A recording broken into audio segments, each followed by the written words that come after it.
ജെറുസലേമിന്റെ ഹൃദയഭാഗത്ത് പുരാതന നഗരത്തിന് സമീപം സ്ഥിതി ചെയ്യുന്ന 2000 വർഷം പഴക്കമുള്ള രാജാക്കന്മാരുടെ ശവകുടീരം എന്നറിയപ്പെടുന്ന കല്ലറ സമുച്ചയം വീണ്ടും തുറന്നു. കഴിഞ്ഞ 9 വർഷങ്ങൾക്കുള്ളിൽ ഇതാദ്യമായാണ് പൊതുപ്രദർശനത്തിന് കല്ലറ തുറന്നുകൊടുക്കുന്നത്.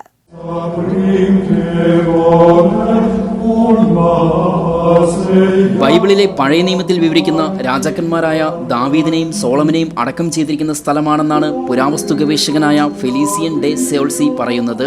എന്നാൽ ഹെലേന രാജ്ഞിയുടെ രാജവംശത്തിൽപ്പെട്ടവരുടെ കല്ലറകളാണെന്ന അഭിപ്രായം മറ്റു പുരാവസ്തു ഗവേഷകർ ഉന്നയിക്കുന്നുണ്ട്. കല്ലറ സ്ഥിതി ചെയ്യുന്നത് ഇസ്രായേലിലാണെങ്കിലും ഫ്രഞ്ച് കോൺസുലേറ്റിനാണ് നിയന്ത്രണം. സ്ഥലത്തിന്റെ ചരിത്രപരമായ പ്രാധാന്യം കാരണം തങ്ങളുടെ പൂർവ്വപിതാക്കന്മാരെ അടക്കം ചെയ്തിരിക്കുന്ന വിശുദ്ധ സ്ഥലമായിട്ടാണ് യഹൂദർ സ്ഥലത്തെ കണ്ടുവരുന്നത്. അതിനാൽ തന്നെ ഈ സ്ഥലത്തിന്റെ ഉടമസ്ഥാവകാശത്തെ ചൊല്ലി ഇസ്രായേലും ഫ്രാൻസും തമ്മിൽ തർക്കവും നിലനിൽക്കുന്നുണ്ട്. 2010 പുരാവസ്തുപരമായി വളരെയേറെ പ്രാധാന്യമുള്ള ശവകുടീര സമുച്ചയം അറ്റകുറ്റപ്പണികളെ തുടർന്ന് അടച്ചത്. റോമൻ കാലഘട്ടത്തിലെ വിശാലമായ ഈ ശവകുടീര സമുച്ചയം മേഖലയിലെ ഏറ്റവും വലിയ ശവകുടീര സമുച്ചയമാണ്. തീർത്ഥാടകർക്കായി ചൊവ്വയും വ്യാഴവും രാവിലെ തുറക്കുമെന്നാണ് കോൺസുലേറ്റിന്റെ വെബ്സൈറ്റിൽ പറഞ്ഞിരിക്കുന്നത്.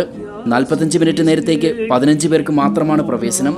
ഇന്റർനാഷണൽ ഡെസ്ക് ഷെക്കേന ന്യൂസ്.